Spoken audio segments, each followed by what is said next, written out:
What's good, YouTube? Welcome back.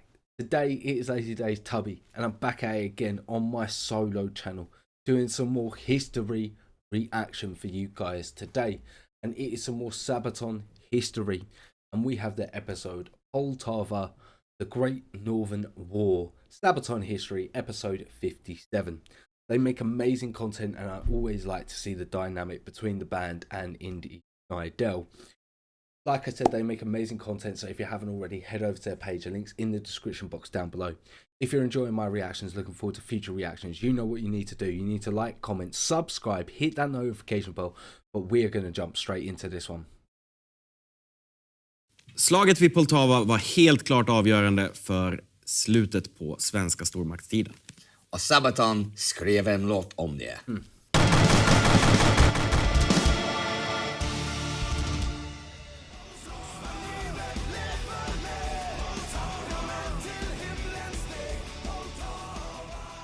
The Great Northern War was undecided for several years. Tsar Peter I had envisioned that the future of his coming Russian Empire would rely on a presence in the Baltics and access to the seas. So back in 1700, he had forged an alliance with Saxony and Denmark-Norway to challenge the mighty Swedish Empire that had established St. Petersburg, named after himself, in 1703 on the site of a captured Swedish fortress as his window to Europe.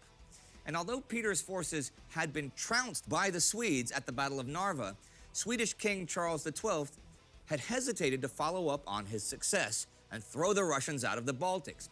It was not until 1707 and 1708, after he had spent an awful lot of time meddling with Polish-Lithuanian politics, that Charles swung his focus back against the Russian threat to his empire. The perfect moment had long passed, but the Swedish war machine was still mighty, especially with the military genius that was Charles XII at its head. He did not choose the strategically safer route by advancing on St. Petersburg, but rather would direct his small but professional army to strike directly at the heart of Russia. By capturing Moscow, Charles hoped to end the war in one fell swoop and achieve something that people would remember for centuries to come. That is a glorious feat if he had done it. Although such a daring plan should have required months of planning and preparation, Charles, never known for his patience, immediately broke camp and made for Minsk and then the Dnieper River. Naturally, Tsar Peter watched Charles' every move. Peter had a Russian contingent of more than 70,000 men at hand, technically enough to challenge Charles's 40,000-strong host. But Peter knew all too well after Narva that relying on numbers alone was folly against the veteran Swedish soldiers. Smart. So, shadowing the Blue Army, Peter ordered his troops to engage in a scorched earth policy.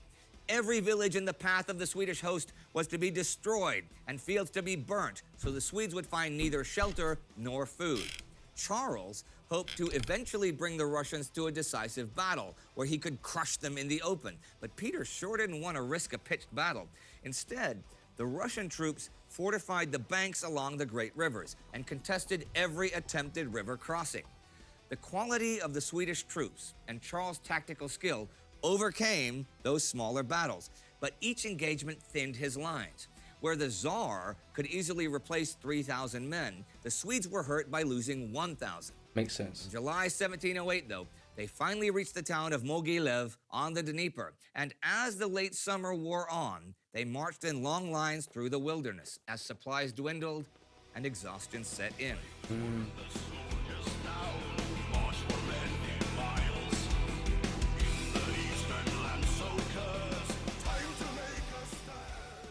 Day and night, they were forced to remain on guard against Tartar and Bashkir horsemen who cut down any stragglers.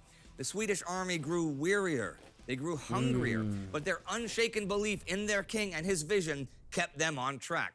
But even Charles could see that a crisis was developing, so he sent a message back to Riga to General Leeuwenhoek to bring in fresh supplies and some reinforcements. But when his officers began urging their king to pull back to the Dnieper and wait for the supplies to arrive, this brought the feeling of retreating to Charles' proud mind, and he just stopped listening. Instead, he opted for an alternative. Now, back in Mogilev, Charles had received a message from Ivan Stefanovich Mazeppa, hetman, chief of the Ukrainian Cossacks. Mazeppa is truly an interesting historical character. He once served at the Polish court, but after being caught having an affair with the wife of a Polish nobleman, Mazeppa was tarred and feathered and tied to a horse bound for the open steppe. There, he was taken in by the Cossacks, proud and fearsome tribes that ruled the borderlands between the great powers in the east. The exiled Mazeppa impressed the Cossacks so much that he eventually rose to the rank of hetman. Usually, the Cossacks fought in the service of the Tsars against the Turks, but Mazeppa spoke for those that wanted independence and their own realm. For this, he had secretly negotiated with Charles and offered a force of 30,000 horsemen to fight against the Tsar. This tempting offer now made Charles turn That's very interesting. south to meet Mazeppa, completely abandoning his reinforcements. Poor Levenhaupt soon found himself abandoned on the banks of the Dnieper with no trace of his king. Charles and Mazeppa met in Severia, a rough, unruly country between Poland, Lithuania, and Russia in what is now Ukraine. However, instead of the promised 30,000 horsemen, Mazeppa had only like 1,500 with him. Peter had found out about Mazeppa's double dealings, and a Russian army had just besieged and destroyed his capital. Mazeppa was ostracized and excommunicated and no longer held power among the Cossacks. Holy shit. Sturdy Levenhaupt eventually made it to Severia too, but with only a fraction of his men, and had also been forced to ditch ammunition and artillery while fleeing from the Russians that had been hard on his heels. Now left with neither a large host of Cossacks nor a large host of Swedish reinforcements, Charles set up camp with around 24,000 men in the woods, with winter around the corner. Stressful. Holy. It is not looking good at all. A winter that was one of the harshest on record. Whole parts of Europe froze. Frostbite in the Swedish camp was widespread, and many men froze to death in their sleep. His officer Eaten to death. It's not the worst way, but it's up there. It's definitely up there. officers still hoped to convince their king to return to Poland, but Charles wanted to move on as soon as the thaws of spring had arrived. He had made the decision to march against the fortress of Poltava. The siege began in May 1709, but the Swedes, with little artillery and powder left, were clearly not strong enough to take the fortress head on. Charles exposed himself to danger time and time again, constantly urging his men onwards. And one day, as he was riding outside the fortress with Levenhaupt, the king was hit by a bullet. The projectile punched straight through his foot, crushing its bones. It was feared that he might even lose his foot, though he did not. Things went from bad to worse, as Tsar Peter arrived at the scene at the head of 90,000 men. With the It's over. king out of the fight, command was up to Marshal Reinhold. Charles ordered him to order the attack in his stead. So with only 13,000 men available and only a handful of cannons left, the Swedes were to attack the strongly fortified Russian camp opposite them. A surprise attack seemed like the only option for success. But even if the king had personally been leading his troops, the long trail through Russia had left the Swedish army exhausted and undersupplied. They would have to pull off the impossible.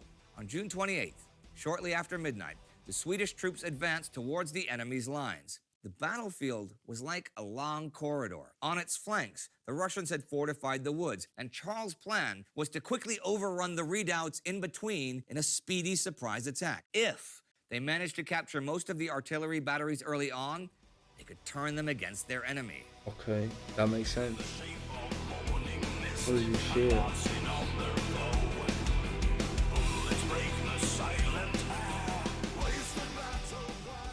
However, as the vanguard began slowly moving through the cover of darkness, they were spotted by a Russian patrol. A pistol shot echoing through the night awoke the Russian defenders and spoiled the surprise. Still, though, the attack went off well. The Swedes were formidable soldiers. A mad dash by the Swedish cavalry captured Russian field batteries in the center. Under the cover of their own cannons, the whole Swedish force advanced. Levenhaupt's infantry pressed the center and overtook the first redoubts with relative ease as the Swedish cavalry on their left flank successfully attacked and routed the Russian Okay, cavalry. it's going well. It's going well. However, as the advance continued to exploit the breakthroughs, an order reached them to stop. Historians to this day do not really know who exactly gave the order to halt in the middle of a promising attack. Wait, what? That could have changed so much. But the king was soon brought in on a litter. Reinhold seemed close to a nervous breakdown, and the king explained nothing. With the opportunity gone, the pause gave the Russians enough time to react and reorganize, and Peter could now clearly see how few the Swedes actually numbered. As the king finally ordered the attack to continue, the Russians counterattacked.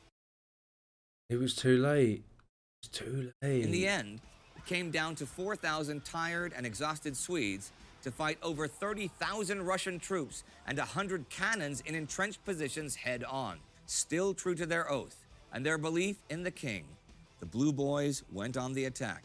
It was a gallant, though tragic rush into certain death. 2,000 Swedes lay dead on the ground before the rest finally stormed into the Russian lines with swords and halberds. None returned. Charles himself lay bleeding on the ground as a cannonball had destroyed his litter and killed 21 out of his 24 orderlies.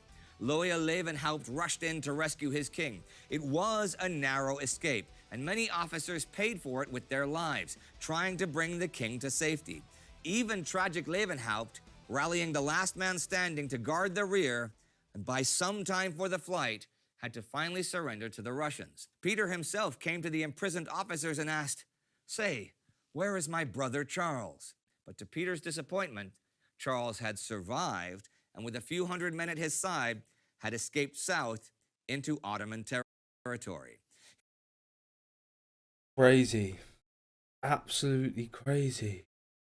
His army, however, arguably the best fighting force on earth at that time, had vanished, swallowed up by the Russian countryside and defeated by their enemy. Listen, obey my command!